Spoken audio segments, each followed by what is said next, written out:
आइए, तो अब जरा मैं एग्जांपल देके बता दूं। आज ये कंसाइनमेंट अकाउंटिंग आप पढ़ने जा रहे हैं, आप इसके बाद ज्वाइंट वेंचर अकाउंटिंग भी हम लोग पढ़ेंगे, फिर एक पार्टनरशिप बिजनेस की भी अकाउंटिंग हम करेंगे। तो उसमें हमारा कोई अलग से अकाउंटिंग नहीं होगी, हमारी बुक्स वही है। यदि पार्टनरशिप बिजनेस होती है तो उसमें कुछ पिकुलियर, कुछ स्पेशल नेचर के ट्रांजैक्शंस होते हैं, जो ट्रांजैक्शंस हमारे पार्टनरशिप बिजनेस में ही होते हैं। तो हम लोग वहां पर वो जो पार्ट अकाउंटिंग है, वो जो स्पेशल नेचर के ट्रांजैक्शन है, उसकी अकाउंटिंग कैसे करेंगे, हम लोग इस पर डिस्कस करेंगे उसमें। आज आप कंपनी अकाउंट्स पढ़ेंगे आगे। हमारी कंपनी भी एक बिजनेस ही है, एंटिटी है। उसमें वो जो बिजनेस कंपनी कर रही है उसकी अकाउंटिंग जैसे हो रही है उसी तरह होगी। अब उसमें कुछ स्पेशल नेचर की बात होगी, जैसे इश्यू ऑफ शेयर। इसका मतलब वो कोई अलग टॉपिक नहीं है, हमारी तो नॉर्मल जो व्यापार चल रही है वो तो चल ही रही है, उसमें हम लोग ये सब ट्रांजैक्शन की अकाउंटिंग कैसे करेंगे, हम लोग इस बात पर डिस्कस कर रहे हैं। मैं उम्मीद करता हूं कि आज से हम लोग एक्चुअली पढ़ने क्या जा रहे हैं ये बात पढ़ते रहेंगे, आप इससे आगे आगे भी बढ़ेंगे। आगे जैसे सिलेबस आपकी आगे बढ़ेगी वो सब आप अलग अलग पढ़ेंगे, लेकिन मैं बार बार कह रहा हूं कि सब हमारी स्पेशल नेचर की ट्रांजैक्शंस हैं। हमारी जो नॉर्मल अकाउंटिंग है वो तो एज यूजुअल होती है, उसी लेजर में इससे रिलेटेड बात हम लोग करने जा रहे हैं। मेरे कहने का मीनिंग और मतलब शायद आपको समझ में आ गया होगा कि actually what we are going to learn from today onwards. आज के बाद से हम लोग ये क्या पढ़ने जा रहे हैं, यही मैं आपको बताना चाह रहा हूं। आइए अब हम अपने टॉपिक पर आ जाए।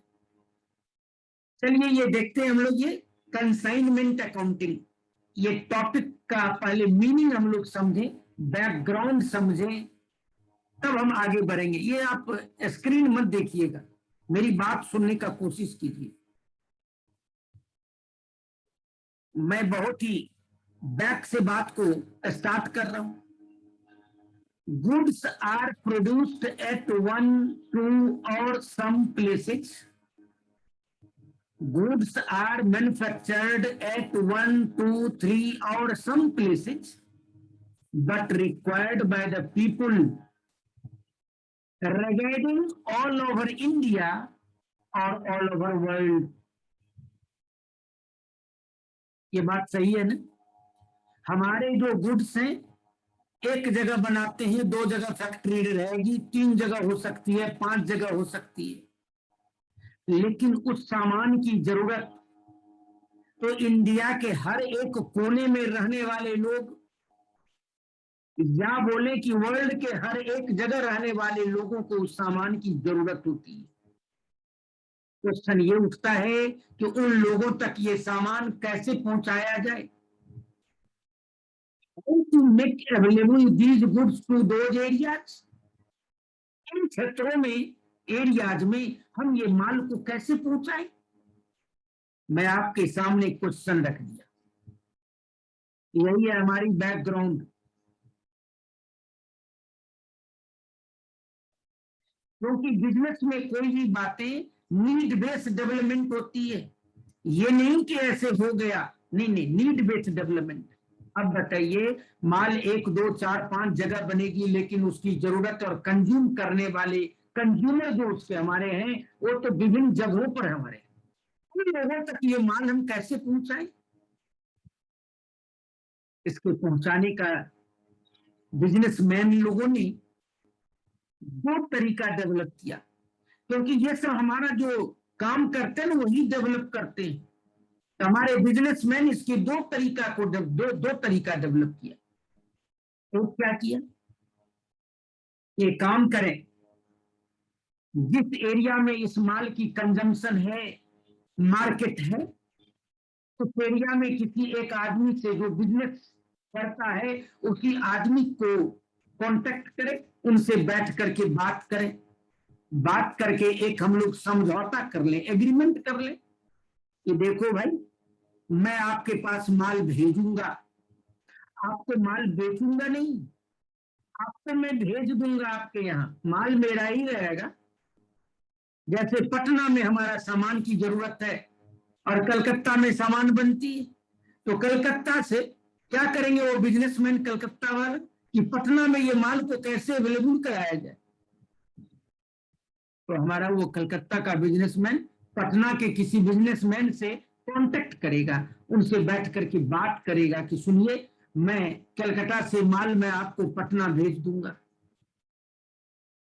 माल मेरा रहेगा, भेजने पर जितने एक्सपेंडिचर होंगे सब हम आपको देंगे, आपके यहाँ माल, आपके यहाँ भी एक्सपेंडिचर होगा, पटना स्टेशन पहुंचेगा, वहां से माल आप कैरी करके गोडाउन में ले जाएंगे, तो वहां से आपको भी खर्चे लगेंगे, ठीक है, वो खर्चे भी मैं ही दे दूंगा।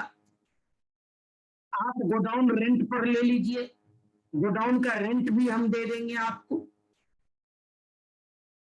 वहां सेल्समैन रखिए, उनकी जो सेलिंग एक्सपेंडिचर है वो भी मैं आपको पेमेंट कर दूंगा, और मेरा माल वहां पर बेचिए, और जितना बेचिएगा ना, बेचने पर बेच करके हम आपको एक कमीशन दे देंगे, क्योंकि फिक्स अमाउंट देने से तो फिर बात गलत हो जाएगी, तब तो उनको उसमें इंटरेस्ट नहीं रहेगा, इसलिए कमीशन तो हम एक दिन और बता रहे थे आपको। कमीशन मीन्स क्या, जो उसमें लोगों को रुचि माने इंटरेस्ट डेवलप कर देता है, क्योंकि जितना 5% 10% मान लो कमीशन देने का बात है, तो जितना रुपया का माल बेचेगा उतना 10% उसका है जी, 100 में 10 रुपये बोलेंगे आपको हम दे देंगे, और मेरा माल बेचिए और बेच करके आप पैसा मुझे दे दीजिए, मैं आपको ये सारा चीज दे दूंगा, लेकिन ये माल की ओनरशिप हम आपको नहीं दे रहे हैं, क्योंकि जैसे मैं आपको बेचूंगा तब तो मैं दूसरे दिन आपसे पैसा मांगूंगा कि भाई पैसा दे दो, नहीं, हम आपको सेल नहीं कर रहे हैं, सेंट कर रहे हैं, इस बेसिस पर आप वहां पर माल अपना बेच सकते हैं, लाभ प्रॉफिट कमा सकते हैं माल बेचकर पटना मार्केट में, एक तरीका तो ये हो सकता है। दूसरा तरीका ये भी हो सकता है, क्यों ना हम वहां पर अपने एक ऑफिस खोल दें, मैं अपना स्टाफ ही वहां पर रखूं। एक जरूरी फोन है, जरा मैं ले लेता हूं।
आइए, सॉरी फॉर इंटरप्शन।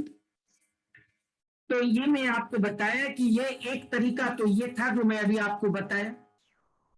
दूसरा तरीका है कि आप वहां पर ऑफिस खोल लीजिए, गोडाउन ले लीजिए, वहां पर स्टाफ की अपॉइंटमेंट कर दीजिए और फुल्ली अंडर योर कंट्रोल, आप अपने कंट्रोल में वहां माल भेजिए, डेली डेली रिपोर्ट लीजिए, क्या बिका, कैसे बिका, पूरे स्टाफ का सैलरी यहां से पेमेंट करेंगे, सब कुछ करेंगे।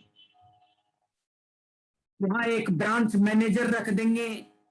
कहने का अर्थ 100% आप अपने कंट्रोल में आप रखिए। अभी तो आप उस जो हमारा पर्सन था उस पर आप डिपेंडेंट हो गए थे कि भाई उनका तो अपना भी बिजनेस है और संग संग हमारा भी माल बेचेगा। तो आपको यदि लगे तो दूसरा तरीका भी आप फॉलो कर सकते, दूसरा तरीका भी आप लगा सकते। ये दो तरीका है डिफरेंट जगह माल को भेजने का और बेचने का। तो अब उसी में हमारा ये एक क्या है, अच्छा, कलकत्ता में हमारी नॉर्मल बिजनेस चल ही रही है। कलकत्ता में हमारा जो नॉर्मल सेल परचेज है वो तो चल ही रहा है। हमारी बुक्स ऑफ अकाउंट तो वही है, वही कैश बुक है, बैंक बुक है, जनरल लेजर है। हम कलकत्ता में भी माल बेच ही रहे। और हम मन में विचार आया कि पटना में भी बेचकर क्यों ना हम लोग प्रॉफिट कमाया जाए। तो हम लोगों ने ये मन में सोचा, तो हमने ये डेवलप किया कि भाई वो पटना कैसे माल भेजा जाए, कैसे उस मार्केट में माल बेचा जाए। तो बेचने के दो तरीके मैंने बताया, एक तो पहला तरीका, एक दूसरा तरीका। ये दोनों की अकाउंटिंग आप अपने बुक्स में कैसे करेंगे, इसको हम लोग पढ़ेंगे। जैसे आज हम पढ़ने जा रहे हैं वो है पहला तरीका, कंसाइनमेंट। और आगे वाला तरीका आप आगे बढ़ेंगे तो पढ़ेंगे ब्रांच अकाउंटिंग। और जो दूसरा तरीका मैं आपको कहा उसको कहते हैं ब्रांच खोल दीजिए वहां पर, उसको हम लोग ब्रांच अकाउंटिंग करते हैं। ये थी हमारी पूरी बैकग्राउंड। मैंने आपको बताया कि ये टॉपिक जो आप करने जा रहे हो उसका थीम मैं आपको बता दिया, इसमें सिस्टम यही होगा। वो जो दूसरी जगह है जहां आपका मार्केट है, सामान बिक सकता है, वहां पर आप किसी आदमी से कांटेक्ट कीजिए, उस आदमी के साथ बैठकर एग्रीमेंट कर लीजिए कि भाई मैं आपको माल भेजूंगा, भेजने पर सब खर्चा मैं आपको दूंगा, आप माल वहां से ले जाइए, सारा खर्चे का हिसाब रखिए, मैं दे दूंगा। गोडाउन रेंट में ले लीजिए, रेंट भी मैं आपको दे दूंगा, कुछ सेलिंग एक्सपेंस भी दे देंगे। माल बेचिए और बेचने पर आपको हम कमीशन भी पे करेंगे। तो मैं इस तरह से कहा कि ये जो तरीका है इसको कहते हैं कंसाइनमेंट बेसिस। कंसाइनमेंट वर्ड का मीनिंग है to consign. Consign means to send, माल भेजना। उसी का दूसरा वर्ड हमारा इंग्लिश है क्या जी, कंसाइनमेंट, कंसाइन करना। उसी से वो बन गया कंसाइनमेंट। इसलिए consign means to send the goods, माल को भेजने को कंसाइन करते हैं। लेकिन आपने क्या देखा, हम जो माल भेज रहे हैं हम क्या हो गए, कंसाइनर। माल भेजने वाले को कंसाइनर बोलेंगे, और जिनको हम माल भेजे हैं, जिनके साथ हम एग्रीमेंट किए हैं, उनको हम लोग कंसाइनी करते हैं। दूसरे भाषा में बोलिए आप उनको एजेंट भी बोल दीजिए, दूसरे लैंग्वेज में आप पटना वाले आदमी को एजेंट भी बोल दीजिए। और मैं क्या हो गया, प्रिंसिपल हो गया। माल मेरा है तो मैं प्रिंसिपल हो गया। लेकिन माल की ऑनरशिप हम ट्रांसफर नहीं करेंगे। माल का जो टाइटल है, टाइटल मीन्स मालिकाना अधिकार है। मालिक कौन है माल का, मालिक तो अभी भी मैं ही हूं। हमारा वो जो है वो तो हम भेजे एजेंट है हमारा। इस बेसिस पर हम जब माल भेजते हैं, इसी को हम लोग कहते हैं ये हमारी कंसाइनमेंट है। अब इससे रिलेटेड जो ट्रांजेक्शन होगा, इससे रिलेटेड, इस बात से रिलेटेड ट्रांजेक्शन क्या होगा, आप ही सोचिए नहीं क्या होगा। हमने पटना माल भेजा, एक ये ट्रांजेक्शन होगा। कभी कभी हमारा वो गुड्स कुछ खराब निकला तो पटना से वापस आ गया, एक ये ट्रांजेक्शन होगा। नहीं सोचिए, फील करने में आपको प्रॉब्लम हो तो मुझे बताइए, क्योंकि मैंने आपको बैकग्राउंड समझा दिया।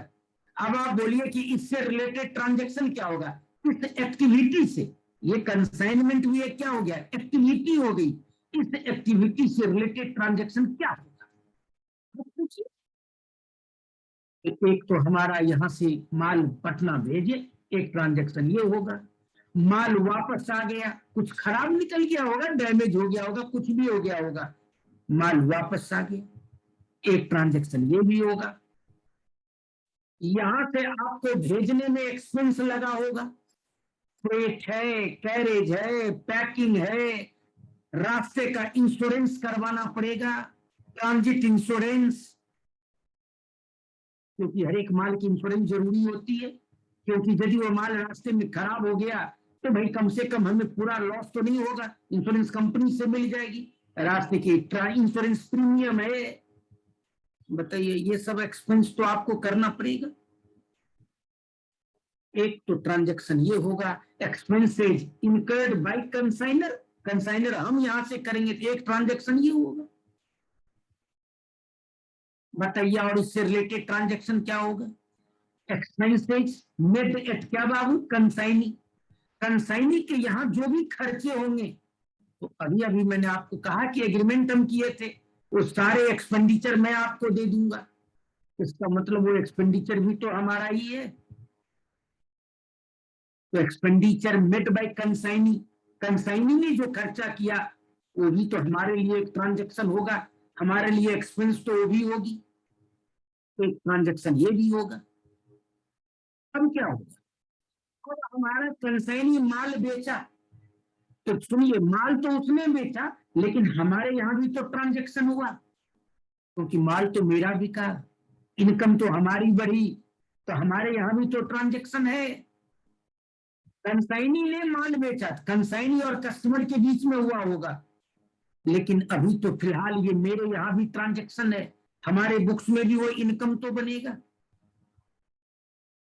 एक ट्रांजैक्शन कंसाइनमेंट सेल की हो जाएगी, और एक क्या होगा, कमीशन टू कंसाइनी। अब इस माल पर यदि कुछ कमीशन, यदि क्या, कमीशन तो देना ही पड़ेगा, कमीशन हम लोग देते हैं, तो कमीशन का जो बात है, वो कमीशन भी हमारे लिए क्या है, एक्सपेंस ही है। अब आप बोलिए, हमारे इस ट्रांजैक्शन से रिलेटेड यही तो 5 एक्सपेंडिचर होंगे, 5 या 6 ट्रांजैक्शन होंगे। Goods send to Patna, goods return from Patna, expenses incurred by consignor on sending goods to Patna, expenses incurred by consignee, हम उसको रीइंबर्स कर देंगे। रीइंबर्स का मतलब हुआ मेरे बदले में कर रहा है, हम उसको दे देंगे बाद में, मेरे यहाँ तो एक्सपेंस हुआ। Expenses incurred by consignee, sales made by consignee, वो हमारा कंसाइनमेंट सेल है, और कमीशन टू कंसाइनी, और कंसाइनी को कमीशन देंगे। बताइए, यही तो हमारे 5 या 6 ट्रांजैक्शन हुए। अब इसी ट्रांजैक्शन को हम उसी बुक्स में, इसके लिए कोई अलग लेजर नहीं होगा, वो जो आप जनरल लेजर मेंटेन कर रहे हैं, जो कलकत्ता में बैठ करके आप नॉर्मल बिजनेस चला रहे हैं, उसके लिए जो बुक्स ऑफ अकाउंट्स आप मेंटेन कर रहे हैं, क्या वो बाहर जाके लिखेंगे, नहीं नहीं, उसी बुक्स में हम इसको लिखेंगे, तो आखिर उसी बुक्स में इसकी अकाउंटिंग, ये जो 5-6 एंट्री है, ये जो 5-6 ट्रांजेक्शन हैं, इनकी अकाउंटिंग कैसे करेंगे, इस टॉपिक में हम लोग यही सीखने जा रहे हैं। एक ट्रांजेक्शन और बढ़ सकता है, मान लिया जाए आपने जो माल भेजा था, पूरा माल, whole goods could not be sold during the year, at the end of accounting year some goods remain unsold at Patna in the hands of consignee, तो भाई वो क्लोजिंग स्टॉक तो हमारी ही है, क्लोजिंग स्टॉक तो हमारी है, क्योंकि हमने माल का ओनरशिप तो नहीं दिया था, इसलिए क्लोजिंग स्टॉक तो हमारी। यही 5-6 ट्रांजेक्शन हमारे ये चैप्टर का पार्ट है, ये एक्टिविटी हमारी है, इसलिए कंसाइनमेंट कोई बिजनेस नहीं है, इसी क्या बाबू, एक्टिविटी हमारी तो नॉर्मल बिजनेस एक्टिविटी चल ही रही है, उसमें हमारा ये एक्टिविटी क्या है, इसी की अकाउंटिंग सिस्टमेटिक ढंग से कैसे करें, आज हम लोग यही सीखने जा रहे हैं। अब आप लोगों से मेरा क्वेश्चन है कि मैंने जो इतना देर आपको 15-20 मिनट जो मैंने आपको डिस्कस किया, क्या आपको बैकग्राउंड बेसिक कंसेप्ट समझने में क्या दिक्कत है बताइए, मैं फिर से बता दूं। बोलिए।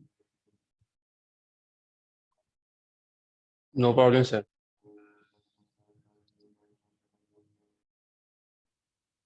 देख रहे हैं प्रॉब्लम नहीं होने का कारण क्या है? बैकग्राउंड से चीज को पढ़ते हैं, जीरो लेवल से पढ़ते हैं, यही कारण है, यही रीजन है, और कोई रीजन नहीं है। आप कोई भी दूसरे पेपर में भी आप बोलते हैं यही रूल लगा दीजिए, जीरो लेवल से पढ़िए, रीजन के साथ पढ़िए। अब आपको समझ में आ गया होगा कि सर ये चैप्टर क्या है, वही 5-6 ट्रांजेक्शन का चैप्टर है ये। अब वो भी कोई अलग से बुक नहीं होगा, फोटो मन में पिक्चर क्लियर रहनी चाहिए। हमारी जो मेन बुक्स है, हमारी जो मेन एक्टिविटी है, वो तो चल ही रही है। उसके लिए तो हम cash book, bank book, ledger सब है ही हमारा। उसी बुक्स में इस ट्रांजैक्शन की अकाउंटिंग कैसे करेंगे, हम लोग ये सीखने जा रहे हैं। अब मैं आपको बताऊं कि थोड़ा पढ़ के बता दें। देखिए यही बैकग्राउंड, वही थोड़ा थोड़ा हम पढ़ के आपको बता देते हैं, क्योंकि बात उतना है, कितना बार बोले उतना ही बात है हमारा। आइए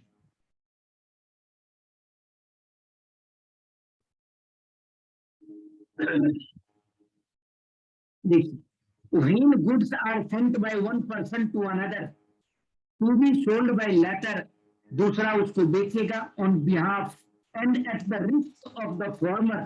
देख रहे हैं, at the risk of former मतलब कलकत्ता में जो पार्टी बैठा है कंसाइनर, उसका रिस्क है। The transaction is known as क्या जी? कंसाइनमेंट। हम लोग इसी को कंसाइनमेंट करते हैं। The person who sends the goods to be sold on his behalf is called consigner, whereas the person to whom, देख रहे हैं, to whom the goods are sent to sold is called consignee। उनको हम लोग consignee करते हैं।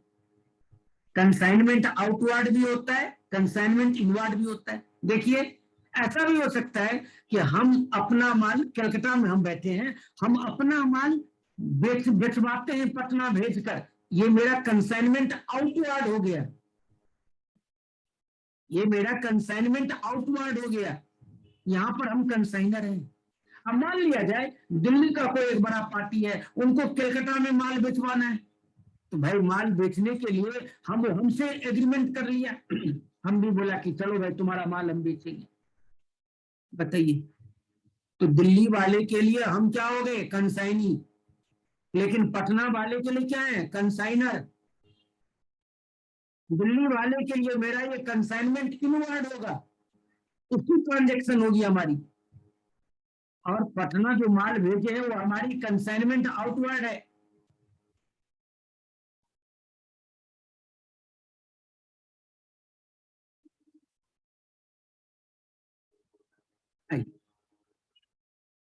तो हमारी कंसाइनमेंट आउटवर्ड है। इसीलिए मैं बोला कि दोनों हो सकता है। Consignment outward means the goods have been sold to some person on consignment basis, while consignment inward implies that goods have been received, देख रहे हैं ना, received to be sold on behalf of some other person, किसी दूसरे के behalf में हम माल लेकर के बेचेंगे, ये हमारी है। अब इतना अब इसमें ज्यादा नहीं पढ़ेंगे। हाँ, एक जो मेन थीम है नीचे बता दें, द लीगल रिलेशनशिप। बताइए ये हमारे दोनों आदमी में, ये हमारी जो लीगल रिलेशनशिप है,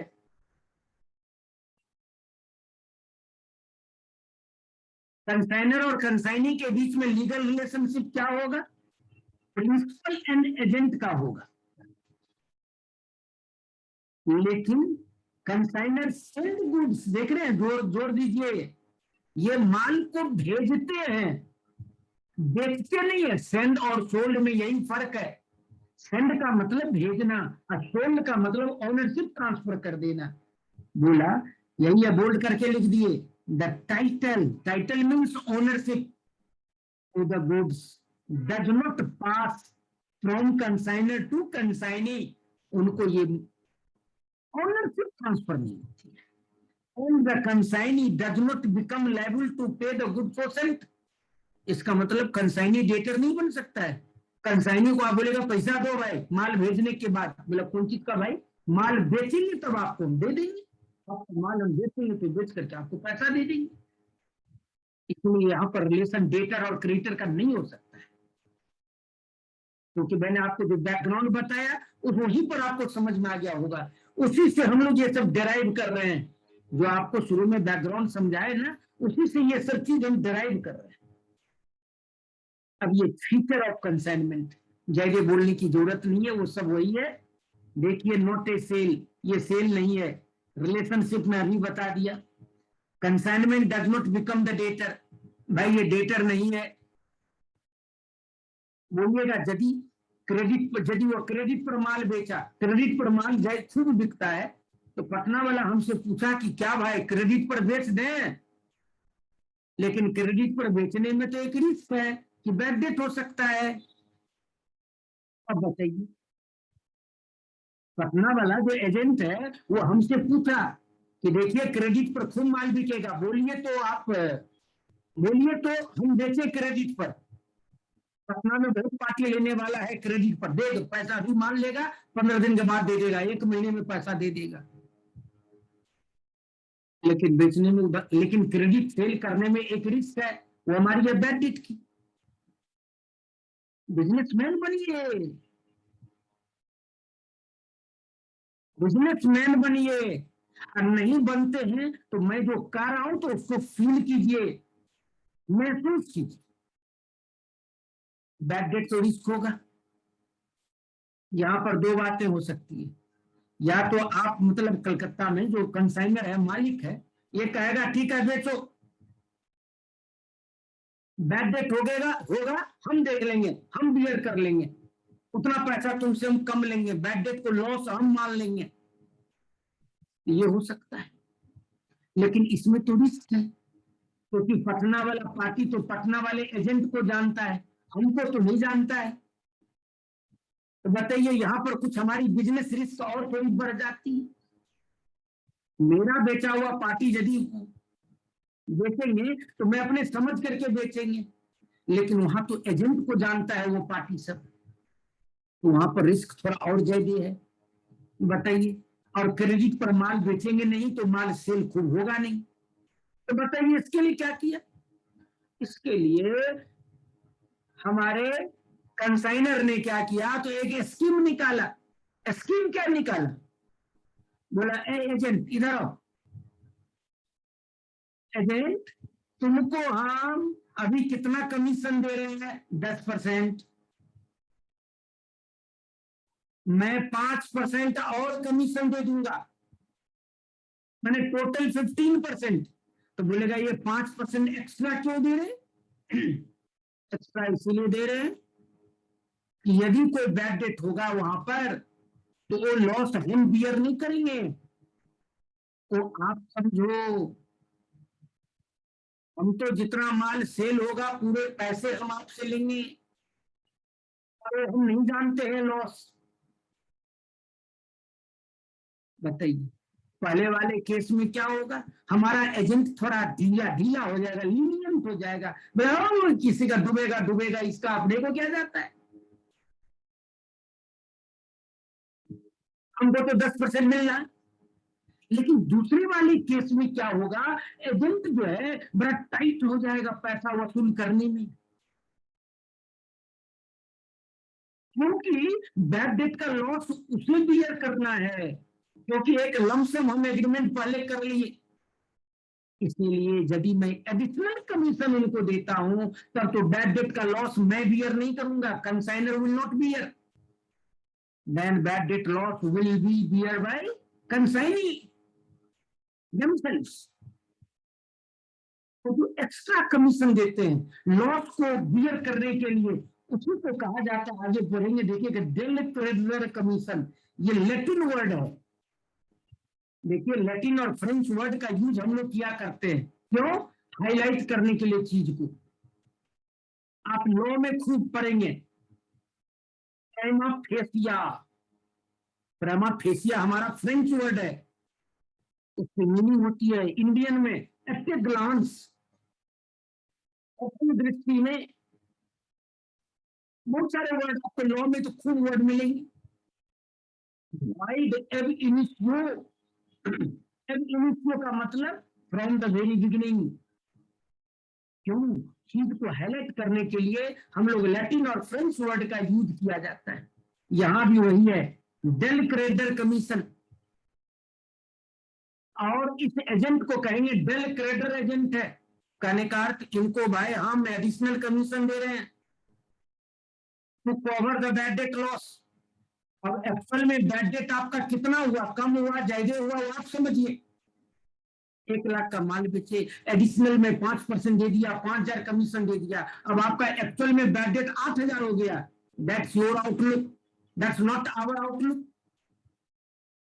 और यदि वहां पर बैड डेट आपको हुआ ही नहीं, और हुआ तो 1,000 हुआ, बोला ये सब आपका आउटलुक है, मेरा कुछ नहीं है। इसको डेल क्रेडिट आगे पढ़ेंगे डिटेल में, और हम लोग ये फीचर हम पढ़ा रहे हैं। और जो बताए हुए आपको, द कंसाइनर हैज टू पे all expenses incurred by consignee, consignee के सारे खर्चे देते हैं।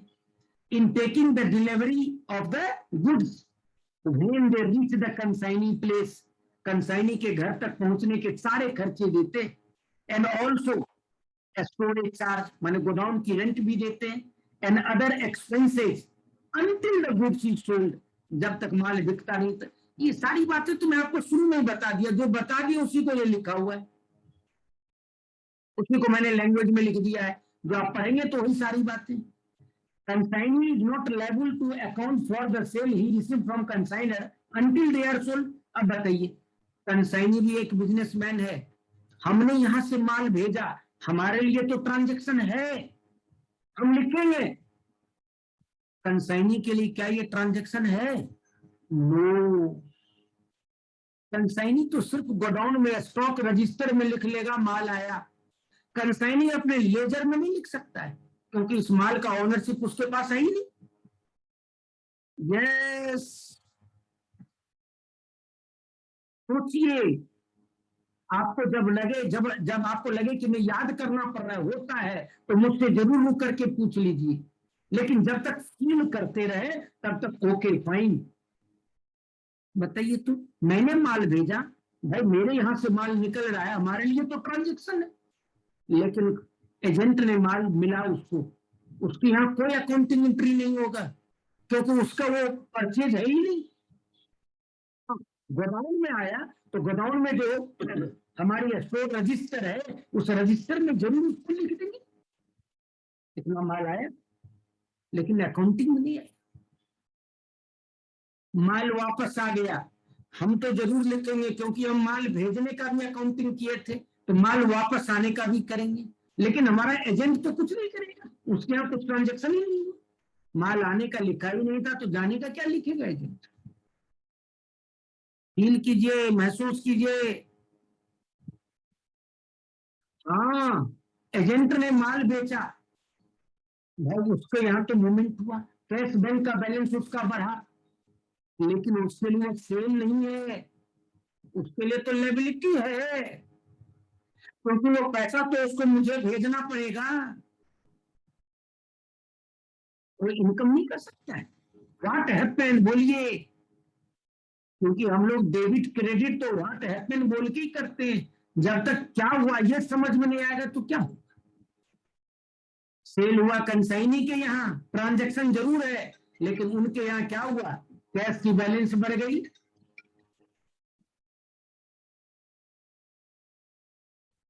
One second.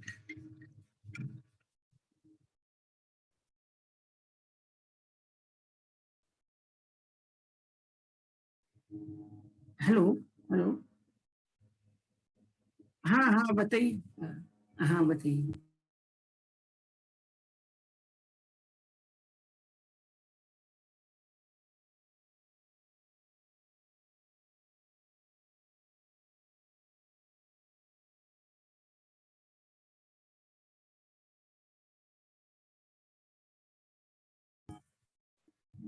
आइए। तो ये मैं बताना चाहा कि ये जो सेल एट कंसाइनी है, कंसाइनी के यहाँ माल तो बिका, क्या व्हाट हैपेंड, उनके यहाँ क्या हुआ? सोचिए, कैश बैंक की बैलेंस बढ़ गई, या नहीं तो डेटर का बैलेंस बढ़ गया यदि क्रेडिट में माल बेचे होंगे तो। और दूसरे तरफ कंसाइनर को कहेगा क्रेडिटर है, लायबिलिटी बढ़ गई, क्योंकि वो पैसा तो वापस कलकत्ता कंसाइनर को भेजना है। मेरे यहाँ क्या होगा, व्हाट हैपेंड, मेरे यहाँ तो इनकम बनेगा, और हम कंसाइनिंग को डेटर बोलेंगे ना, अब बोलेंगे डेटर। जब माल बिकेगा तो उस अमाउंट से हम कंसाइनिंग को बोलेंगे यू आर माई डेटर, ये पैसा मुझे अब उनसे लेना है हमको। लेकिन माल भेजने वक्त हम नहीं बोल सकते, इसलिए बोले ना the consignee is not liable to account for the goods. भाई माल मिला, उसका अकाउंटिंग नहीं करेगा, he received from consigner until they are sold. हाँ, जब बेचेगा तब वो जरूर एंट्री करेगा। Consignee is paid by a commission which is generally based on total value of sales effected by him. जितना उन्होंने माल बेचा उस पर बेच करके उसे कमीशन मिलता है। द अनसोल्ड पोर्शन, देख रहे हैं ना, अनसोल्ड पोर्शन जो हमारा ईयर एंड में कुछ माल नहीं बिका, must appear on the asset side of the consigner balance sheet. सही बात है, अरे वो भले ही माल फिजिकली पटना में है, लेकिन उसकी ऑनरशिप किसके पास है? कंसाइनर के पास है, तो कंसाइनर का ही तो एसेट होगा। स्टॉक ऑन कंसाइनमेंट इसको कहा जाएगा। बिकॉज क्यों, the unsold goods remain the property of the consigner until sold. जब तक माल बिकेगा नहीं तब तक तो ये प्रॉपर्टी किसकी है? ये तो कंसाइनर की है।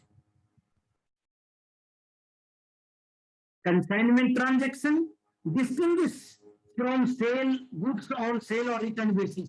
भाई सेल और रिटर्न बेसिस तो दूसरा तरह का था कि भाई आपको 15 दिन का समय दिए, माल पसंद आए तो वापस कीजिए, नहीं तो रख लीजिए, कंफर्म कीजिए तब हम आपको सेल मानेंगे।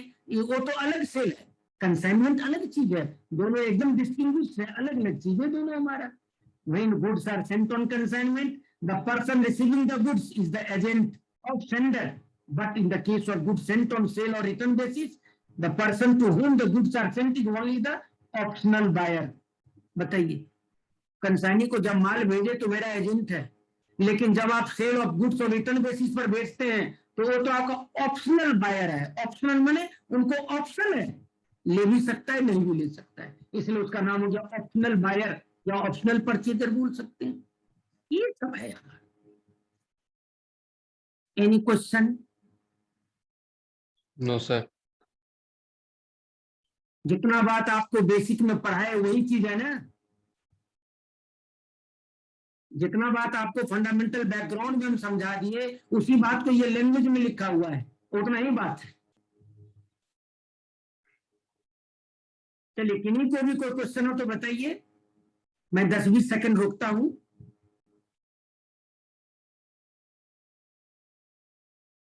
Okay,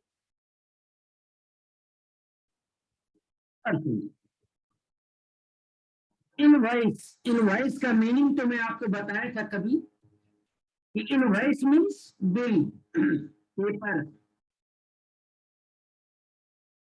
where the detail of goods are written, जहां पर माल का पूरा डिटेल लिखा हुआ रहता है, किसको भेज रहे हैं, क्या एड्रेस है, उनका जीएसटी नंबर क्या है, क्या बिल नंबर है, क्या डेट है।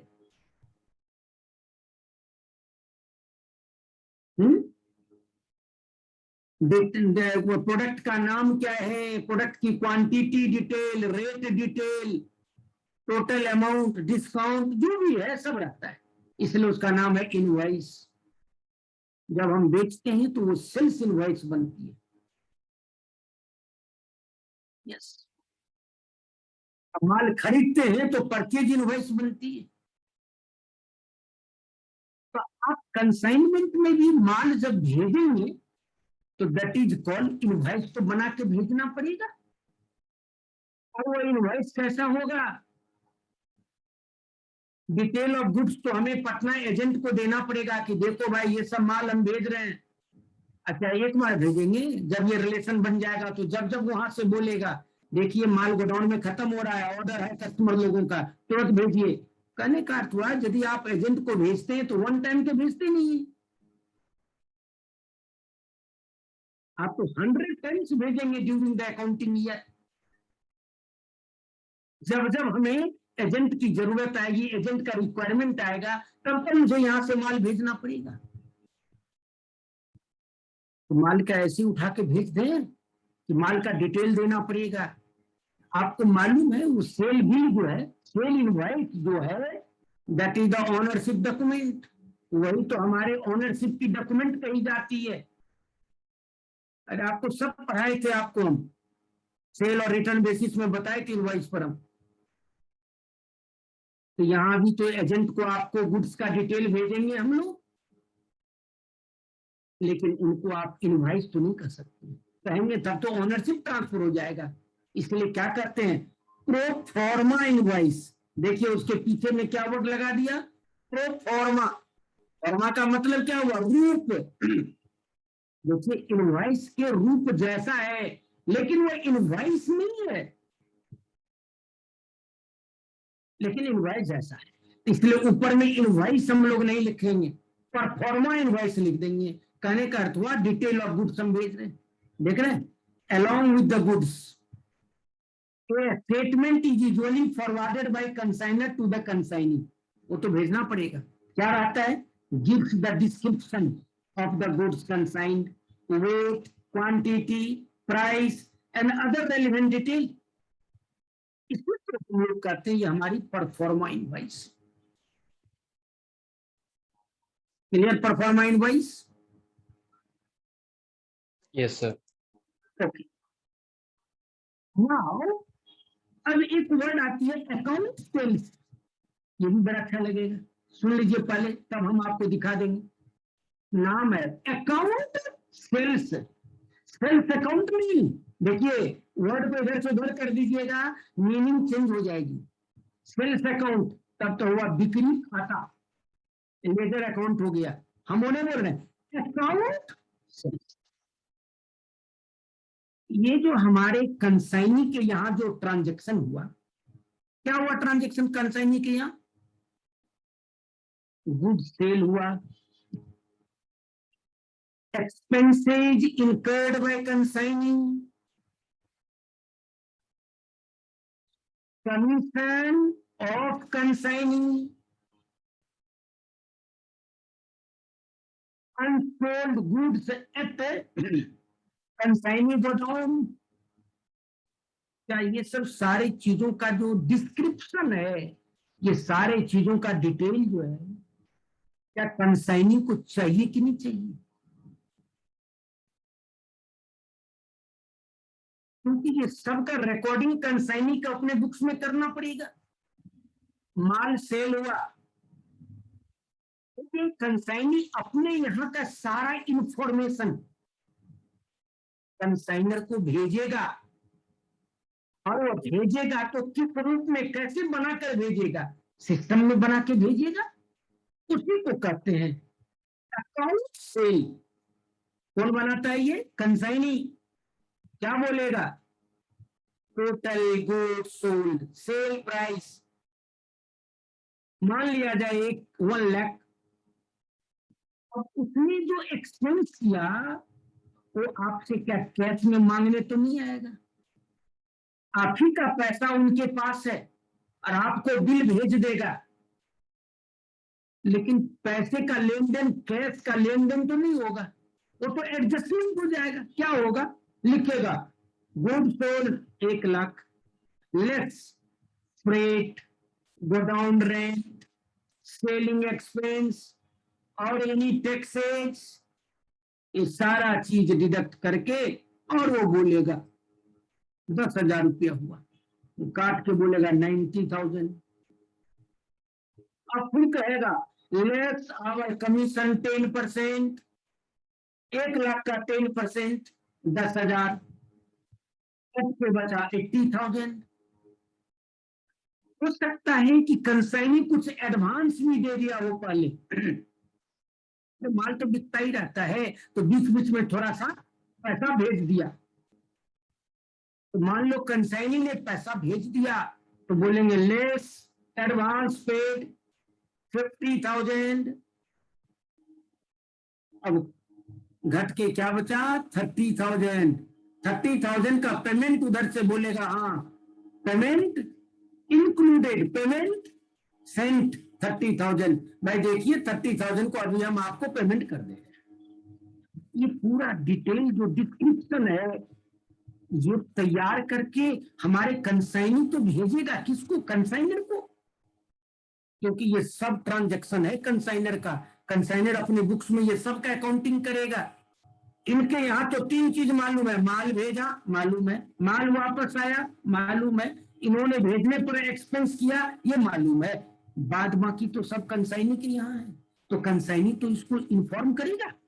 तो जिस स्टेटमेंट में ये बनाकर देता है उसी का नाम है अकाउंट सेल्स। मतलब ये statement prepared by consignee giving the detail of goods sold, expenses deducted, commission deducted, advance deducted, balance, final payment और क्लोजिंग स्टॉक यदि कुछ बचा हुआ है तो भी हम नीचे में दे देते हैं डिटेल में। ये सब बना करके कंसाइनी भेजता है। This is called account. देखिए this is a statement of accounts, ये स्टेटमेंट ऑफ अकाउंट्स है। showing gross and net proceeds of the consigned goods becha by consignee for the account. When consignee has sold the goods at periodical interval, the consignee submit to the consignor a statement showing, ये statement बना के देता है, देख रहे हैं, gross sale proceeds, the charges or expenses incurred by him, his commission, the net amount due to consignor and mode of remittance। और balance जो 30,000 है वो आपको हम कैसे दे रहे हैं, mode of remittance, cash, cheque, demand draft जैसे भी दे रहे हैं, ये हम बना करके उनको देते हैं। अकाउंट सेल्स समझ में आया किसे कहते हैं? That is the detail of transaction occurred at consignee. Consignee के यहाँ जो जो हुआ वो हमें डिटेल बना करके यहाँ दिया। बोलिए any question? No sir, clear है। जब उतना क्लियर है तब आइए इस चैप्टर में ट्रांजैक्शन तो यही 5-6 है। अब ये ट्रांजैक्शन की अकाउंटिंग हम लोग करेंगे, लेकिन अकाउंटिंग कैसे करें तो वही बोले सिस्टमैटिक साइंटिफिक तरीके से हम लोग करेंगे इसकी अकाउंटिंग, है ना? सिस्टमैटिक और साइंटिफिक ढंग से इसकी अकाउंटिंग करेंगे। सुनिए सुनिए, प्लीज लिसन केयरफुली।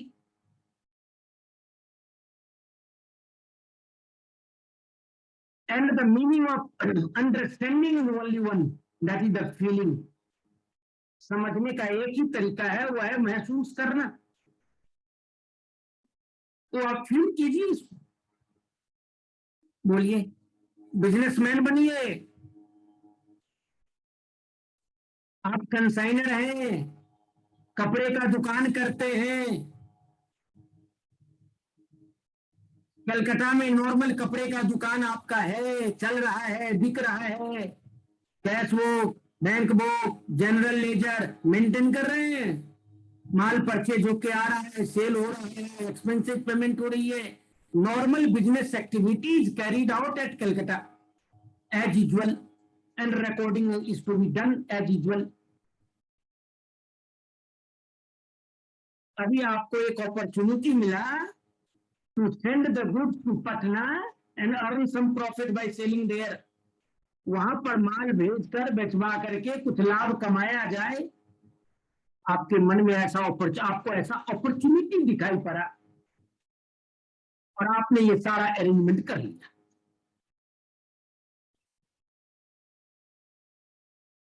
मैं बार बार कह रहा हूं, ये आपकी अलग बिजनेस नहीं है, बिजनेस एक ही है, बुक्स एक ही है, ये तो एक एक्टिविटी है।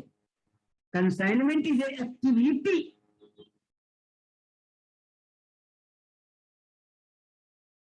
बोलिए तो अब आप क्या करना चाहेंगे? क्या सोच कर देखिए। आप अकाउंटिंग करेंगे, लेकिन अकाउंटिंग करने में आप क्या जानना चाहेंगे?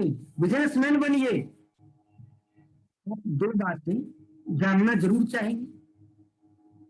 रिजल्ट ऑफ अकाउंटिंग आप ये 5-6 ट्रांजैक्शन का अकाउंटिंग करेंगे। अब ये 5-6 ट्रांजैक्शन का अकाउंटिंग जैसे भी कर लें, लेकिन आपका ऑब्जेक्टिव तो क्या है? क्या उद्देश्य है? उद्देश्य तो एक ही है। क्या पर्पस है आपका? क्या जानना चाहेंगे आप? From at the end of year आप क्या जानना चाहेंगे? From that activity, from Patna activity, how much we have earned. क्या जानना चाहेंगे कि नहीं जानना चाहेंगे कि पटना वाले एक्टिविटी से हमने क्या कमाया या क्या गमाया, क्या प्रॉफिट या क्या लॉस हुआ?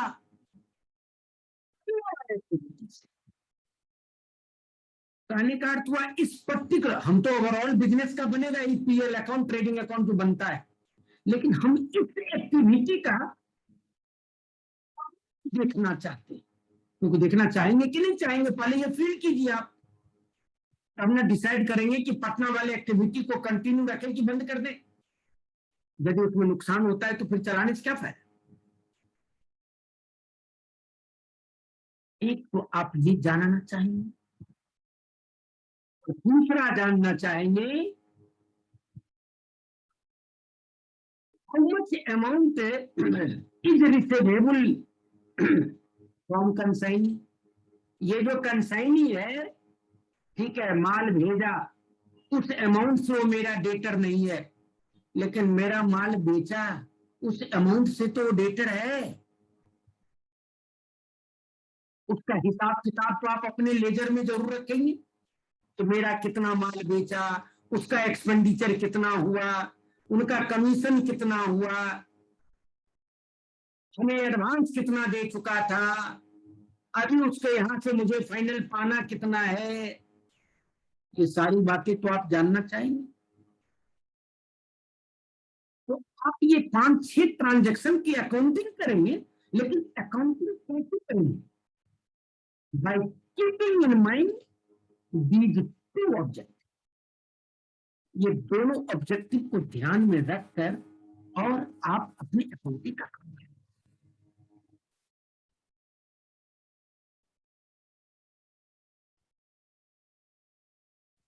बताइए, मैं जो बोल रहा हूं ये बात समझ में आई?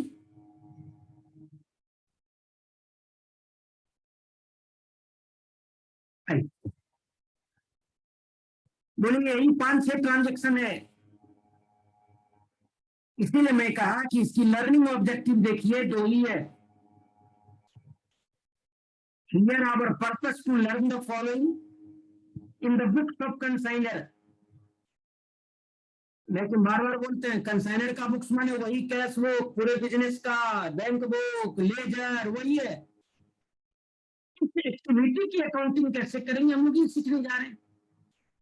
ascertainment of profit or loss from each consignment, that is consignment wise। अरे मान लिया कि हमको कानपुर दिल्ली में भेज करके बेचवा रहे हैं, तब तो हमारा 3 एजेंट हो गया, तब तो हम लोग तीनों एजेंट का प्रॉफिट अलग अलग जानना चाहेंगे। तीनों मेरा कंसाइनमेंट है, तीनों कंसाइनी है, लेकिन तीनों का हिसाब किताब एक साथ तो नहीं रखेंगे, तब तो पता नहीं चलेगा कि पटना वाले एक्टिविटी का हमारा क्या स्टेटस है, कानपुर वाले का क्या है, दिल्ली वाले का क्या है। इसलिए बोले ना हम ये कंसाइनमेंट वाइज हम लोग इसको मेंटेन करते हैं। और दूसरा to ascertain the balance due to और ड्यू फ्रॉम का कंसाइनी। ये कंसाइनी से हम कितना पाएंगे या उन्हीं को कितना ज्यादा दे चुका है, ये दही दो बात हम जानना चाहें।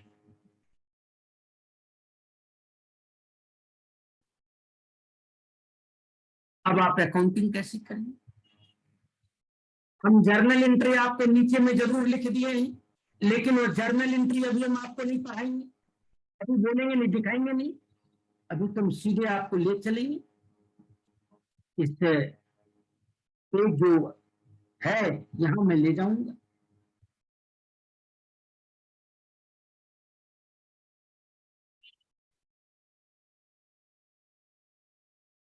देखिए, अब मैं आपको बताऊं, ट्रांजैक्शन यही 5 या 6 है। अब आप क्या जानना चाहते हैं, कैसे अकाउंटिंग करेंगे?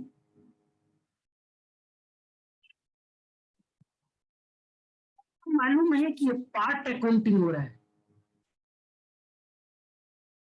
इसीलिए इसमें वही लेजर अकाउंट हम लोग खोलेंगे जो लेजर अकाउंट कंप्लीट होगा। इसका मतलब है कि कैश अकाउंट हम लोग यहाँ नहीं खोलेंगे। क्यों? क्योंकि हमें तो कैश अकाउंट पूरे बिजनेस का होगा। अभी तो कैश का लेजर अकाउंट अभी कंप्लीट होगा नहीं, इसलिए कैश अकाउंट नहीं खोलेंगे। परचेज अकाउंट, हमने जो माल पटना भेजा वो तो माल खरीद करके लाए होंगे ना। परचेज अकाउंट भी हम लोग यहाँ नहीं खोलेंगे। क्यों? क्योंकि वो तो पूरे बिजनेस का माल एक ही जगह खरीदो के आता है, परचेज। उसी में से माल बेचते भी हैं कलकत्ता में, उसी में से हमने पटना भी भेजा है। तो अकाउंटिंग कर रहे हैं, पोर्शन की अकाउंटिंग कर रहे हैं।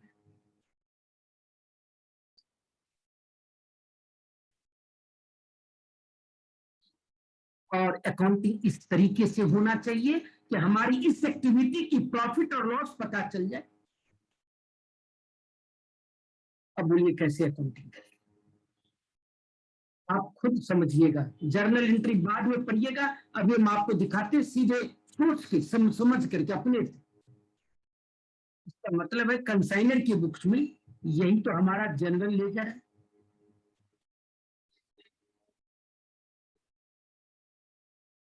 फोटो बनाइए मन में।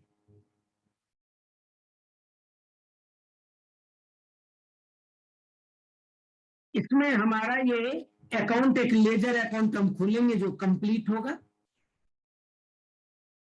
देखिए, होगा तो कंसाइनमेंट टू पटना अकाउंट, लेकिन लंबा नाम हो जाएगा, हम सीधे कंसाइनमेंट अकाउंट ही लिख देते हैं।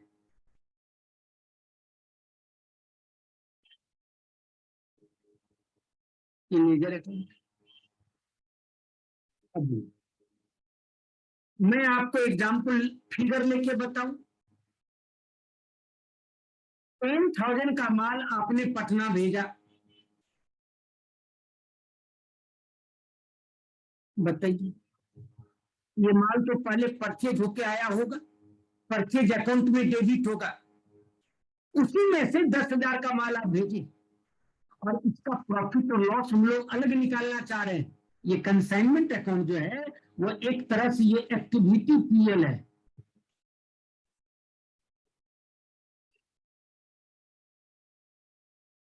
एक्टिविटी पीएल माने इस एक्टिविटी का ये पीएल अकाउंट हम बना दिए।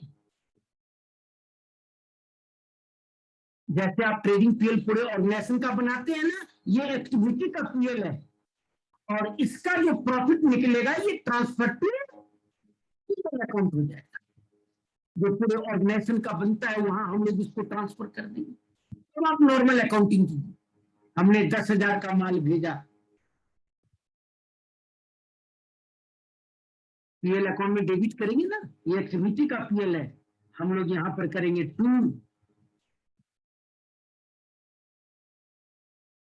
गुड्स सेंट ऑन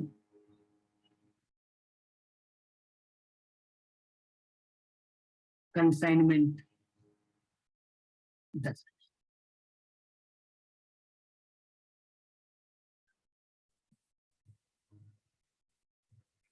मैं आपको समझाता हूं ये फिर।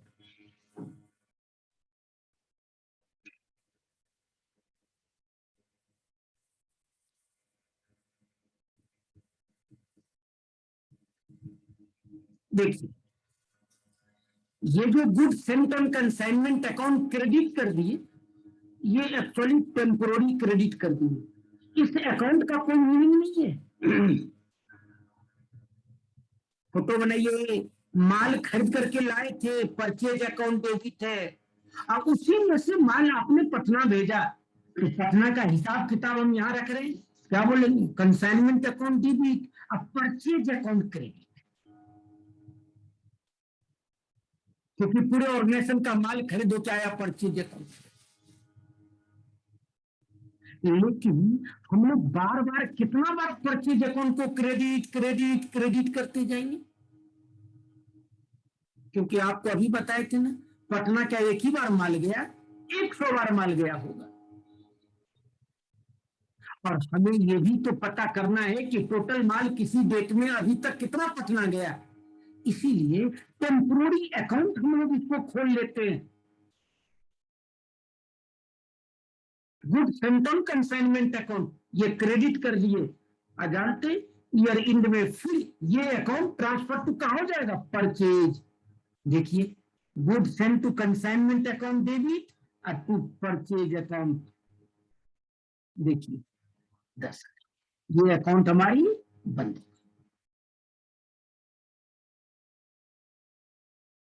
ये ईयर एंड में कर दिए।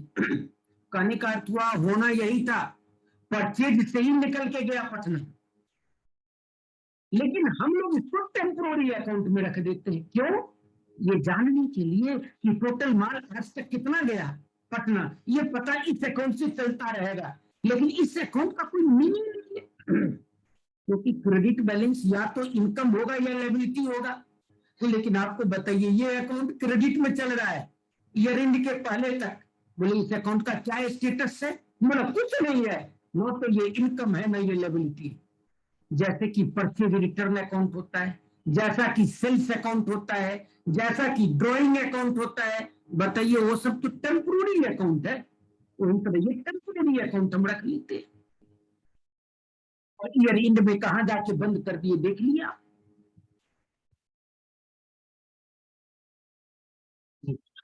हम लोग 10,000 का माल हुआ ना, तो हमने एक्टिविटी के पीएल अकाउंट में डेबिट कर दिया, बोला चलो माल भेजा। Consignment account is the activity PL account, organisation का पीएल अकाउंट नहीं है, ये एक्टिविटी की पीएल अकाउंट। अब भेजने पर हमारा खर्चा हुआ जी, 400 रुपया हमने खर्चा किया, क्या होगा, हमारी कैश बैलेंस कम होगी, लेकिन ये हमारा जनरल बिजनेस का एक्सपेंडिचर नहीं है, ये तो पटना वाले एक्टिविटी का खर्चा है, इसलिए जनरल ऑर्गेनाइजेशन का खर्चा नहीं है ये जो पीएल में जाएगा। हमको तो इस एक्टिविटी का प्रॉफिट निकालना है, तो अकाउंटिंग क्या करेंगे, कंसाइनमेंट अकाउंट डेबिट और कैश अकाउंट क्रेडिट, कैश तो कम हो ही रहा है, और यहां बोलेंगे टू कैश, डैश देकर के एक्सपेंस 400 रुपया मेरा खर्चा भी हुआ।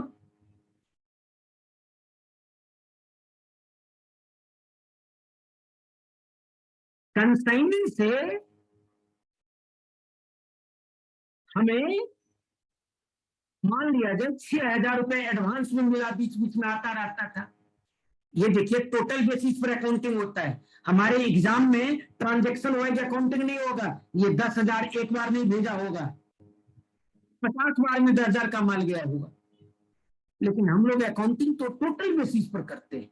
एग्जामिनेशन में अकाउंटिंग टोटल बेसिस पर होती है, क्योंकि एक ट्रांजेक्शन, बताइए ये 400 रुपया एक ही बार हुआ होगा, जी नहीं, कई बार हुआ होगा, लेकिन हम लोग एग्जाम में तो उसको कंसोलिडेट करते हैं।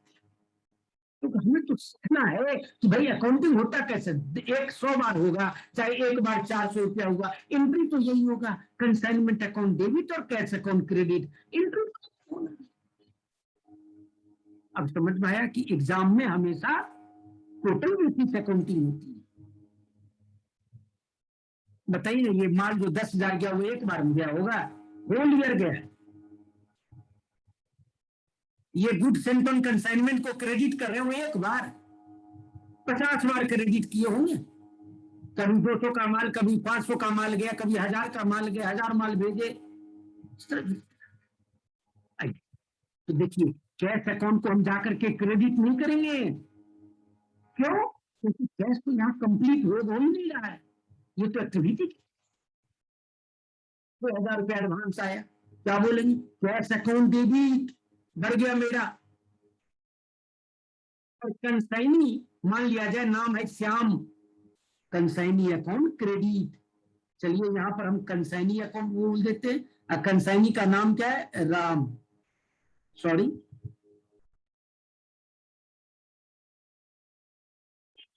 ये श्याम, ये हमारे क्या है? Consignee. By cash bank.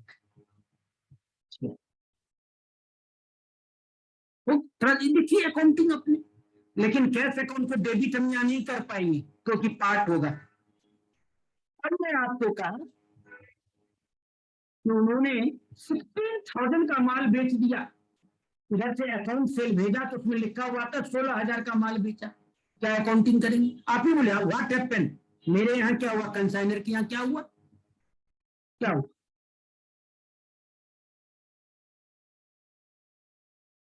Shyam account debit, Shyam को डेटर बना देंगे, क्योंकि आइटम वाइज तो कैश हम लोग नहीं लेते हैं ना, हम लोग तो हिसाब करके फाइनल लेते हैं। तो आइटम वाइज उनको पैसा नहीं देते हैं भाई, नेट में हिसाब हो जाती है। आप ही बोलो ना, किसी से करोगे हिसाब तो भाई तुमसे मुझे 16,000 पाना है, अब तुमको 1,000 देना भी है, ऐसा करो 15,000 मुझे दे दो। तब तो मेरे यहाँ क्या होगा? एक 16,000 की अकाउंटिंग होगा, एक 1,000 का होगा, क्योंकि 1,000 मेरा पैसा आया नहीं, आना था, वो तो जाने के बराबर हो गया जी। पैसे का आना, रुक जाना, इक्वल टू जाना। मेरे पास 16,000 आना था, 15,000 ही आया, मतलब 1,000 रुपया गया। तो हमारे यहाँ तो दोनों अकाउंटिंग होगा, 16,000 का भी होगा, 1,000 का भी होगा। 16,000 तो भाई उसको क्या करेंगे? डेटर बनाएंगे, श्याम अकाउंट डेबिट। इसको बोलेंगे भैया तुम्हारे यहाँ मेरा पैसा बाकी है।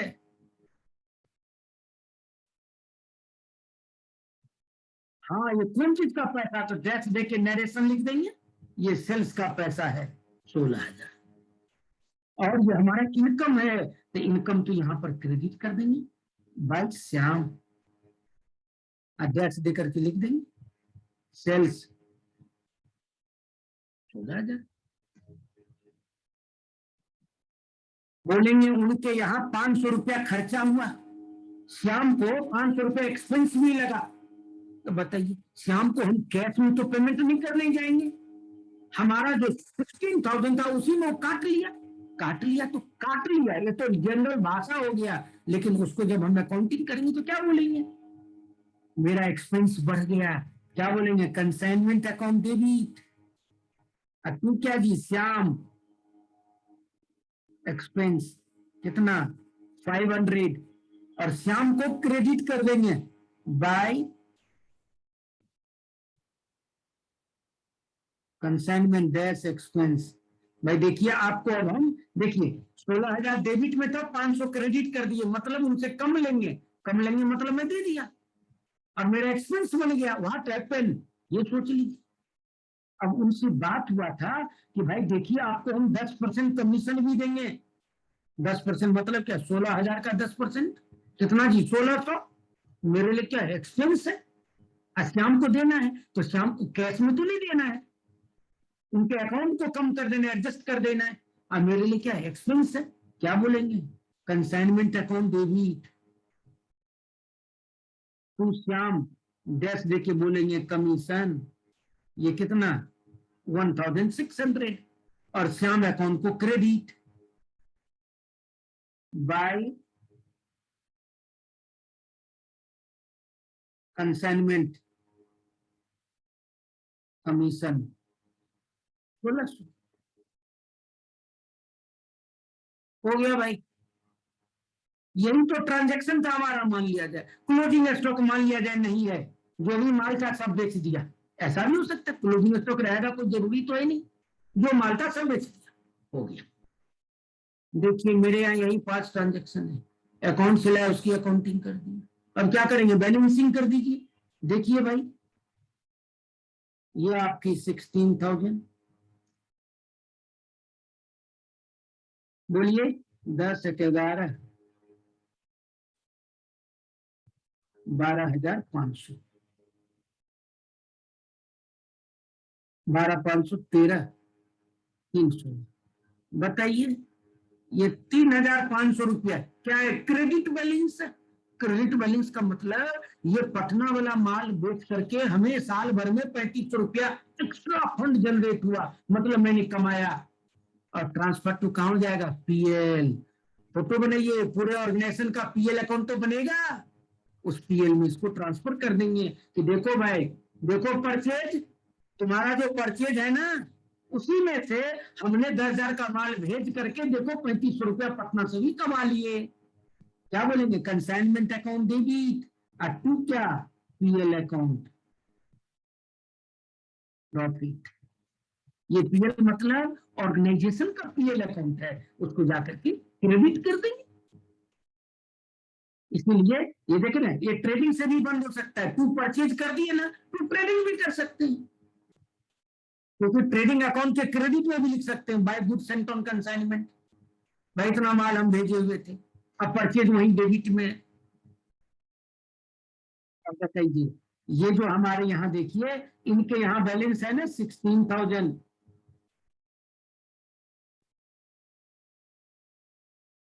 बोलिए 6 एक 7,000, 8,100, 9 7,900।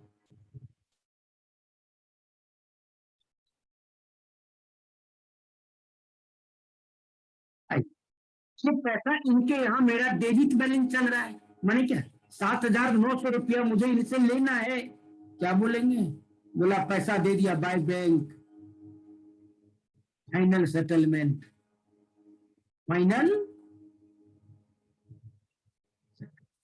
हो गया, चैप्टर कंप्लीट। बोलिए, आपका कोई क्वेश्चन है तो बताइए भाई। No, sir. बताइए, ये चैप्टर कितने हैं, 5 से 6 ट्रांजेक्शन का ये चैप्टर है।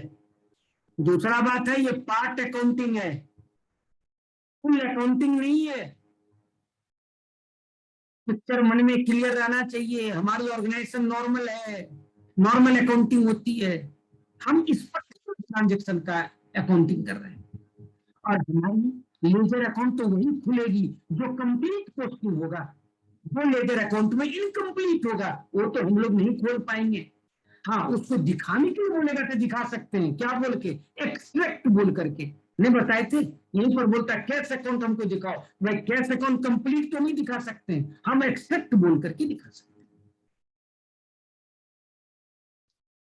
आप बताइए, ये तो हुआ राम के बुक्स में, ये किसके बुक्स में है, ये हमारे राम के बुक्स में है। बताइए, श्याम के बुक्स में क्या होगा, तो श्याम के बुक्स में तो मात्र 4 3 एंट्री हो, 4 एंट्री होगा। माल आया, कोई एंट्री नहीं, हमने माल बेचा, बोला हाँ एंट्री होगा। यदि आप इसको, ये बुक्स ऑफ श्याम आ जाइए, तो श्याम के यहाँ तो एक ही अकाउंट होगा, राम अकाउंट। ये राम कौन है, तो कंसाइनर है। क्या हुआ, माल बेचा, श्याम के यहाँ what happened, cash bank balance बढ़ गई, बाय बैंक सेल है हमारा, और ये राम को क्रेडिट कर लेगा, बोलेगा आप क्रेडिटर बन जाओ, 6,000 रुपया दे चुका है, इसके यहाँ ट्रांजेक्शन तो हुआ, इफेक्ट हुआ, क्या होगा, डेबिट टू बैंक एडवांस 6,000। क्या होगा, 500 एक्सपेंस किया, तो कैश तो कम हो गया बैंक, राम को क्या करेगा, डेबिट, मेरा एक्सपेंडिचर तो है ही नहीं, श्याम के बुक्स में है, श्याम बोलेगा मेरा एक्सपेंस तो है ही नहीं, राम अकाउंट डेबिट वो बैंक एक्सपेंस कितना, 500। बोलेगा 1600 मेरा कमीशन है, तो मेरा तो इनकम बनेगा, क्या बोलेंगे, Ram account debit, commission account 1600, ये कमीशन बाय राम 1600 हो गया। और बैलेंस पैसा जो उनको है वो दे देंगे final settlement, bank final settlement 7900, ये अकाउंट बंद हो गया। और ये कमीशन इनका इनकम है, transfer to PL, commission account debit और पीएल अकाउंट क्रेडिट, ये इनका इनकम है, पीएल में क्रेडिट हो गया।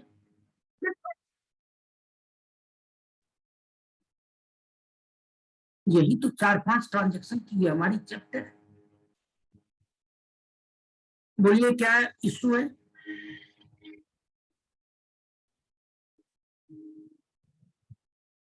बोलिए क्या प्रॉब्लम है।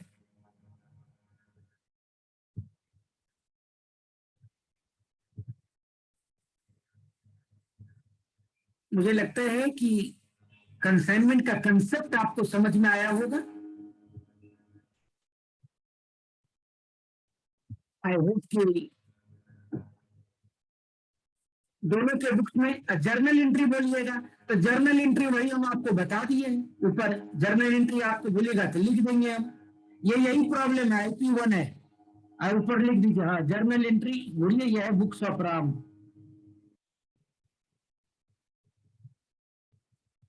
ये राम का बुक्स है, वही IP1 को हम नीचे बना दी, सॉल्व कर दिए हैं, वही है ये। जर्नल एंट्री ऊपर देखिए, ऊपर आप पढ़िएगा, दोनों का जर्नल एंट्री देखिए, देखिए हैं आप लोग की चले गए, सर यही है। यही है। Yes sir. Anushka, Yes, sir. हाँ प्रेजेंट रहो, प्रेजेंट रहो। Yes, sir. ओके, आलोक यस सर। है ना क्लास में। यस सर, क्लास ही में। चलिए ठीक है, ठीक है, गुड। कोई प्रॉब्लम है जर्नल एंट्री में, कोई अकाउंटिंग में कोई प्रॉब्लम है। No sir. ओके, देखिए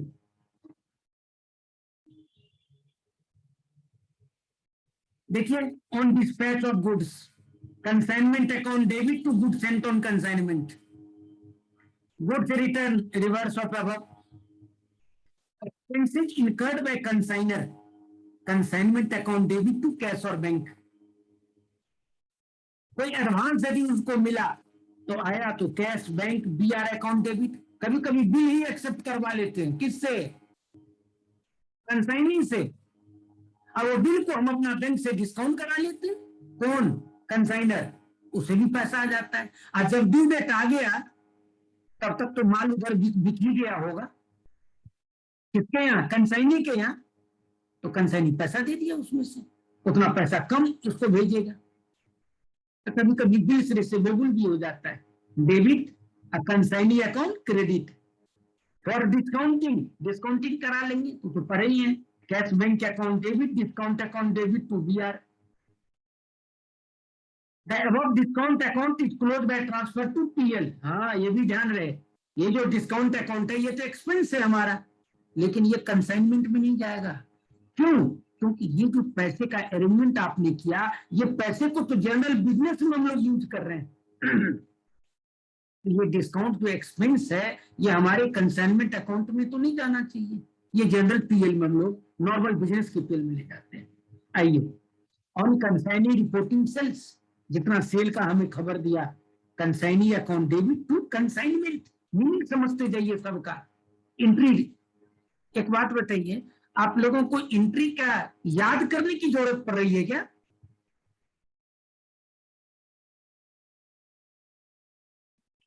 आप लोगों से पूछ रहे हैं, एंट्री को मेमोराइज करने की जरूरत पड़ती है। नो सर, ऐसा समझ में आ जाता है, ऐसी माइंड में रह जाता है। What happened?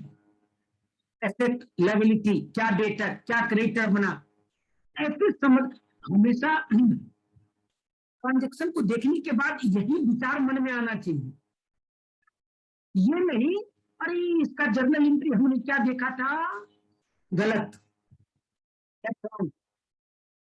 ऐसा आता है ना तो मुझे बताइए, हम उसको समझाने की कोशिश करेंगे। अब जैसे कंसाइनी ने मेरा माल बेचा, हमको समझ में आ गया ये पैसा मुझे कंसाइनी से लेना है, कंसाइनी को डेटर बनाएंगे, कंसाइनी अकाउंट डेबिट, और ये मेरा इनकम है, कौन, उस एक्टिविटी का इनकम है, तो कंसाइनमेंट अकाउंट क्रेडिट। मैं बार बार रिक्वेस्ट कर रहा हूं कि जब कभी भी अभी भी बोलते हैं आपको एंट्री याद करने की जरूरत पड़ जाए तो मुझे बताइए, हम आपको समझाने की कोशिश करें।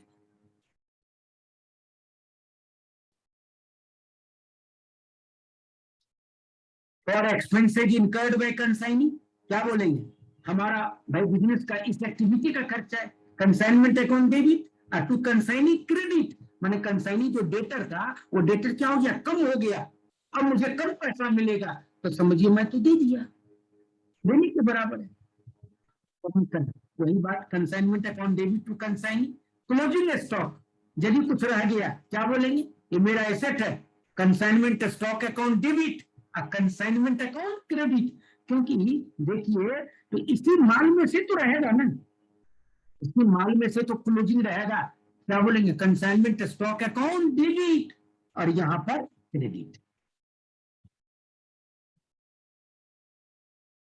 कंसाइनमेंट स्टॉक का कौन बैलेंस होगा, डेबिट बैलेंस, बैलेंस शीट के एसेट साइड में दिखाएंगे, अगले साल ओपनिंग होगा, ओपनिंग फिर क्या हो जाएगा, कंसाइनमेंट अकाउंट डेबिट और कंसाइनमेंट स्टॉक अकाउंट क्रेडिट, क्योंकि अगले साल तो फिर से ये माल हमें कंसाइनमेंट के डेबिट में दिखना चाहिए, क्योंकि अगले साल तो इस माल का हिसाब हमें फिर लेना है पटना से, अगले साल तो फिर यहाँ पर डेबिट में ओपनिंग स्टॉक दिखेगा।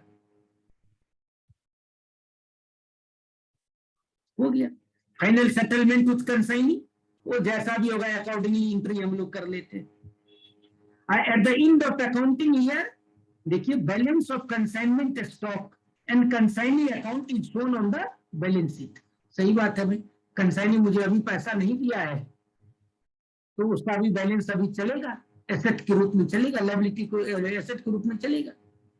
और ये एंट्री देख रहे हैं लास्ट में, good sent on consignment account debit to purchase या ट्रेडिंग, आप इसको क्लोज कर देते हैं।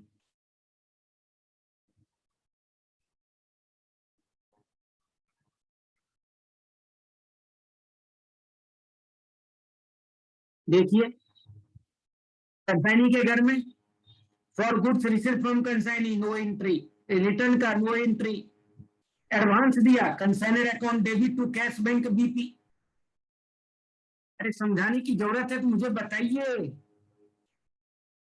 यदि if you feel clarification tell मी।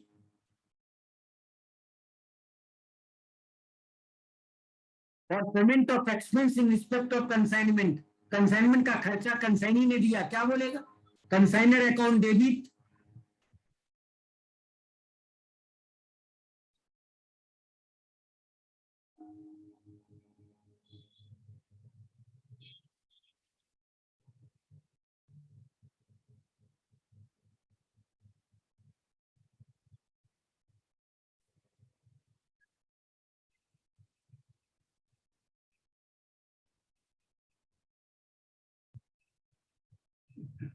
आइए अब क्या हो गया, consignor account debit to cash और bank for sale of goods, हमने उनका माल बेचा तो मेरे पास पैसा आया, बैंक अकाउंट डेबिट, नहीं यदि मैंने क्रेडिट में बेचा तो debtor account debit, to consigner account, क्योंकि ये पैसा मेरा इनकम नहीं है, ये पैसा तो मुझे कंसाइनर को देना है, इसलिए हमने कंसाइनर को क्रेडिट कर दिया। For commission earn by him, जितना मेरा कमीशन बना, हमारी इनकम है, consigner account debit to commission account, और फाइनल सेटलमेंट जो है वो है हमारा।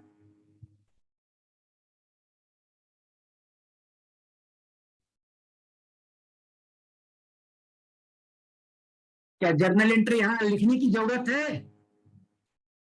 आप लोग जर्नल एंट्री कर लेंगे ना? Yes sir.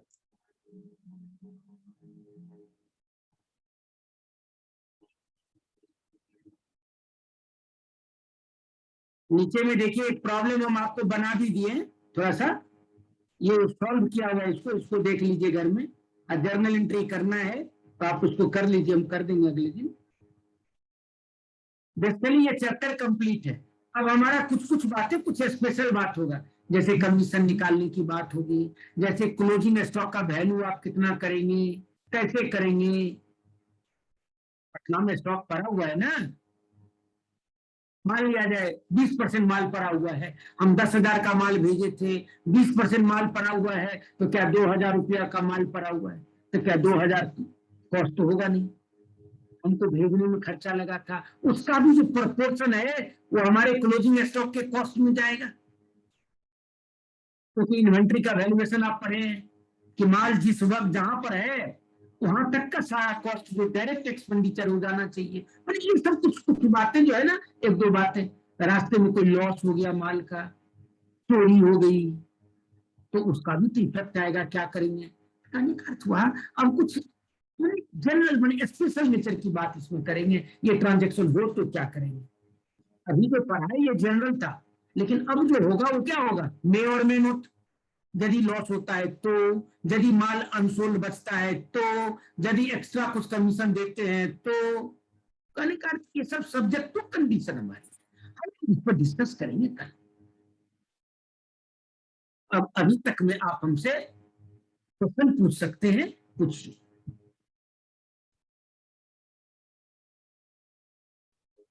एनी क्वेश्चन है तो पूछिए।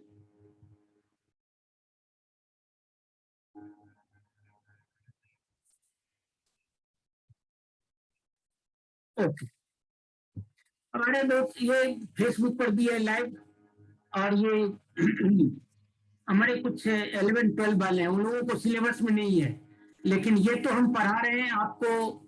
जो सीए फाउंडेशन है ये सब आपको मिलेगा, आपको 11 नहीं तो 12 में है, कहीं ना कहीं तो है आपके यहाँ सिलेबस में। यदि 11 में नहीं है तो 12 में होगा, और दोनों मिला करके सीए फाउंडेशन में है, इसलिए कहीं ना कहीं आपको चैप्टर है ही। ठीक है, चलिए तो मैं क्लोज करूँ आज यहीं पर।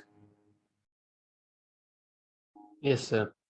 ओके, घर में इसको पूरा हम इसको अभी आपको शेयर करते हैं, अपलोड करते हैं इसको, हम नोट्स को, आप इसको देखिए घर में, हैं।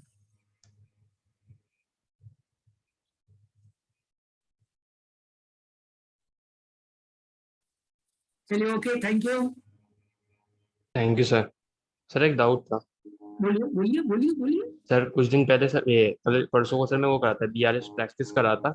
तो हाँ। बीआरएस में सर ये मैं था ना आईसीआई के भी क्वेश्चंस करा था। तो सर अगर क्वेश्चन आता है तो ये एडजस्टेड कैश बुक बनानी जरूरी होती है कि अगर मेंशन नहीं है तो? नहीं नहीं नहीं नहीं, no need. Adjusted cash book तो हमने आपको प्रैक्टिकल में बता दिया कि आपको बनाना चाहिए, क्योंकि कुछ ट्रांजेक्शन आपके हैं जो अनरिकॉर्डेड है, तो रिकॉर्ड करके फाइनल बैलेंस आना चाहिए, उससे बैलेंस शीट बनती है। आपके बैलेंस शीट में जो कैश बैंक जाएगा वो कौन सा जाएगा, क्या बीआरएस बनाने के पहले वाला बैंक बैलेंस? नहीं, बीआरएस बनाने के बाद आपको जो ट्रांजैक्शन रह जाएगा, जिनका अभी तक बुक्स में एंट्री नहीं हुआ, वो करने के बाद जो बैलेंस बचता है वो करेक्ट कैश बुक बैलेंस है, और वो हमारी रिफ्लेक्ट होती है बैलेंस शीट में। तो प्रैक्टिकल बनाना पड़ेगा। As far as examination question is concerned, it will be prepared only when the question specifically mentioned, नहीं तो नहीं बनेगा। सर ये सर जैसे मैं एग्जामिनेशन का ना क्वेश्चन देख रहा था प्रैक्टिस करने के लिए आईसीआई की वेबसाइट से। तो सर कुछ क्वेश्चन में था कि आंसर में उन्होंने बिना बताया नहीं था कि बनाना है, पर उन्होंने आंसर में दिया हुआ था। कुछ में जब कहा उस कुछ में नहीं भी दिया तो ये कंपलसरी नहीं होगा ना फिर? कंपल्सरी नहीं होगा, ये कंपल्सरी नहीं है बनाना। एग्जामिनेशन क्वेश्चन की बात हम कर रहे हैं, उसमें कंपल्सरी बनाना नहीं होता है। हाँ, ओके। कभी आता है कि एडजस्टेड कैश बुक बना करके बीआरएस बनाओ, ये भी बोल सकता है, तो जैसा रहे वैसा बनाइएगा, लेकिन कंपल्सरी नहीं होता है। यस सर, यही डाउट था मेरे को ना सर, नहीं, कंफ्यूजन हो रही थी। नहीं कंपल्सरी नहीं होता है, compulsory. Thank you sir, good night sir. Good night.